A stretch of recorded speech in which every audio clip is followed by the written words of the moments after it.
అసలు ప్రపంచంలో ఎవరైతే ఇద్దరు ముందు అసలు నోట్లోంచి మాట రాదో వాళ్ళిద్దరు కింద ఉన్నారు. మీరు అరిస్తే ఇంకా వచ్చేది కూడా రాదు. నాకు అసలు త్రివిక్రమ్ గారి ముందు కానీ తారకన్న ముందు కానీ మాట్లాడాలంటే భయం. కొంచెం మీరు నాకు కొంచెం సపోర్ట్ చేసి అరవకుండా ఉంటే నేను. ఎలా ఉంది ఆంబియన్స్ అంతా? అన్నని హిందీ సినిమాకి తీసుకెళ్తున్నట్టు లేదు కదా, హృతిక్ గారిని తెలుగు సినిమాకి తీసుకొచ్చినట్టు ఉంది కదా.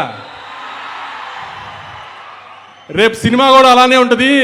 ఎవరన్నా హిందీ డబ్బింగ్ సినిమానా ఇది అది అంటే ఇదే చెప్పండి.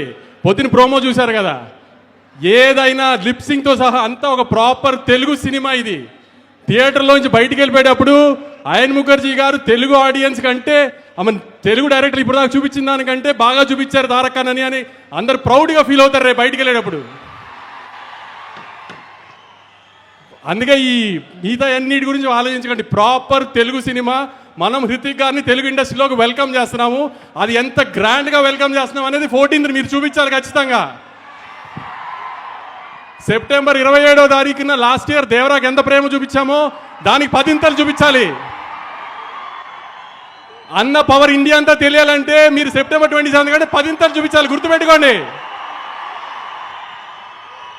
హిందీ బాక్స్ ఆఫీస్ నెట్ ఎంత వేస్తుందో దానికంటే ₹1 మనం నెట్ ఎక్కువ పెట్టాలి ఆ రోజున. గుర్తుంది కదా, హిందీ బాక్స్ ఆఫీస్ నెట్ కంటే మన నెట్ ఎక్కువ ఉండాలి. దేవరా కంటే 10 ఎక్కువ ఓపెనింగ్ తీసుకురావాలి. ఇది మీ బాధ్యత ఈసారి. అన్న కాలర్ ఇన్ని రోజులు మన కోసం ఎగరేశారు, మనం ఇప్పుడు అన్న ఇండియాలో కాలర్ ఎగరేలా చేయాలి.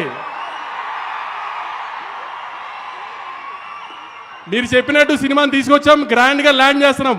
ఇక మిగతా బాధ్యత అంతా మీదే. గుర్తుపెట్టుకోండి, మీ మీద వదిలేస్తున్నాం 14వ తారీఖు కోసం. నేను చెప్పాలంతా చెప్పాను. ఆ సినిమా మాత్రం చాలా బాగుంది. మీరు సినిమా చూసిన తర్వాత షాక్ అవుతారు, అదైతే గ్యారంటీ. ఏమాత్రం సినిమా బాగోలేదన్నా మామూలుగానే తిట్టడం అలవాటే కదా నన్ను, దానికి 10 తిడుతురు. కానీ సినిమా చూసిన వాళ్ళు ఎవరు డిసప్పాయింట్ అవ్వరు. బయటికి వెళ్ళిన తర్వాత అద్భుతమైన తెలుగు సినిమా చూసామని అనుకోకపోతే ఇంకెప్పుడు మైక్ పట్టుకుని సినిమా చూడండి అడగను మిమ్మల్ని.